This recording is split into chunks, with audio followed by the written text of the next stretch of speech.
ظروف صعبه خصوصا يعني في المطار. وكنا نتابع تيفو رائع جدا لجماهير نهضة بركان، يعني فيه الخريطه المغرب وفيه الله الوطن يعني الملك وهذا.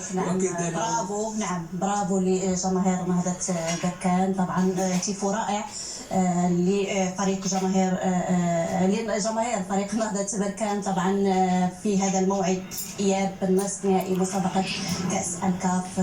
تيفو بشعار الله الوطن. يذكرنا بمباراة المغرب والجزائر التي جرت يعني مدينة مراكش في يونيو 2011، وانذاك كان فاز المنتخب الوطني ب4-0 ايضا.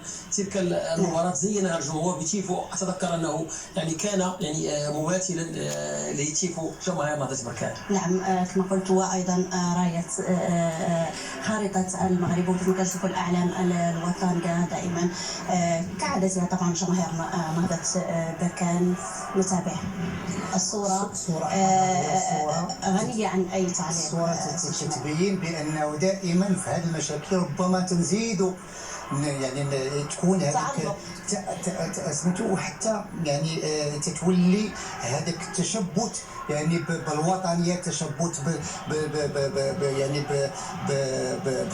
بالرايه المغربيه. لانه صحيح، لانه علاش؟ لانه حنا دائما ننتصر ولا سيما من هذه النواحي هذه، لان ربما شفنا حتى في عده اشياء، لانه دائما المغرب يخرج منتصرا بالحنكه والسياسه الحكيمه ديال صاحب الجلاله، اللي دائما كان يمد يعني هذيك تيدير هذيك اليد الممدوده، لان ربما الاخرين ما تيشعروش بهذه المسائل هذه. فتنظن بانه هذه الاشياء هذه كلها ما تزيد غير نتشبتوا بوطننا، نتشبتوا بمغربنا، نتشبتوا بالرايه ديالنا، نتشبتوا بالاراضي ديالنا، لانه هذاك الارض ديالنا ماشي ديال شي واحد اخر. فتنظن بانه الاخر هو الذي يريد ان يدخل عندنا. فتنظن كيفاش غادي يمكن تدخل انت عندي انايا وتبدا تعطي الحقوق من الداخل ديالي، من داري انايا. فتنظن بانه المغرب دائما، لانه علاش؟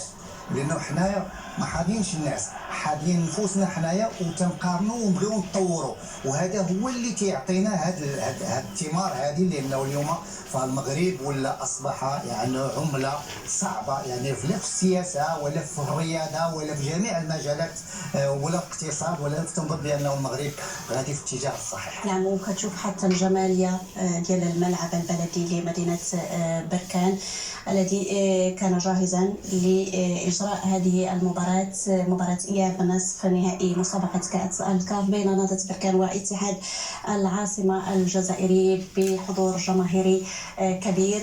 طبعا كان حاضر للاحتفال بتاهل الفريق